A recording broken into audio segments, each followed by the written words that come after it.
Nous allons apprendre à exprimer l'antériorité et la postériorité. Autrement dit, tout ce qui concerne l'avant et l'après. Alors, commençons par l'antériorité. Pour dire donc avant, on peut utiliser en allemand le mot vor. Quand on veut utiliser vor, il faut le faire suivre d'un nom. Comme en français, avant les vacances, avant la douche, avant l'école. Vor. Premier exemple, ich dusche vor dem Frühstück. Je prends ma douche avant le petit déjeuner. On s'aperçoit également que vor sera dans ce cas suivi d'un déterminant audatif. Vor dem Frühstück. Ich mache Fitnesstraining vor der Dusche. Je fais de l'entraînement avant la douche. De la même manière, on peut utiliser la préposition nach, après, suivi d'un nom. Le déterminant qui suivra nach sera également audatif. Ich lerne am PC nach der Schule. Je travaille sur l'ordi après l'école. Ich höre Musik nach den Hausaufgaben. J'écoute de la musique après les devoirs.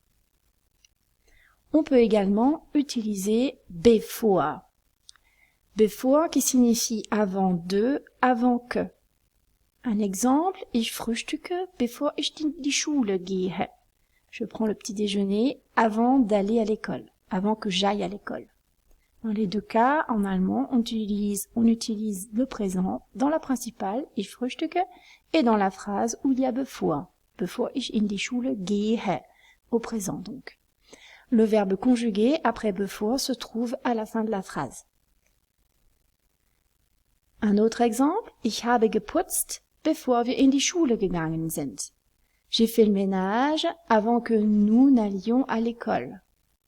Dans les deux cas, les temps utilisés sont du parfait, que ce soit dans la principale, ich habe geputzt, et dans la phrase qui contient bevor wir in die Schule gegangen sind.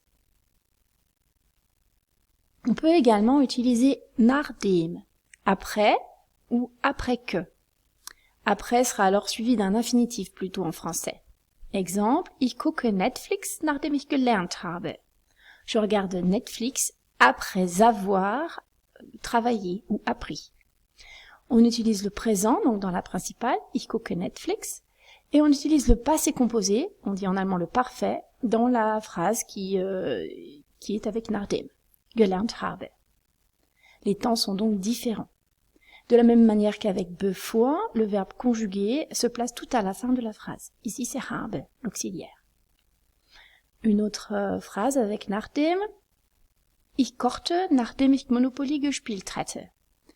J'ai cuisiné ou je cuisinais après que j'ai joué au Monopoly ou après avoir joué au Monopoly. Quand on utilise le prétérit dans la principale, on utilise le plus que parfait après nachdem. Et quand on utilise le parfait dans la principale, ich bin ins Kino gegangen, je suis allé au cinéma, nachdem ich gegessen hatte, après avoir mangé, on utilise dans ce cas-là le plus que parfait après nachdem.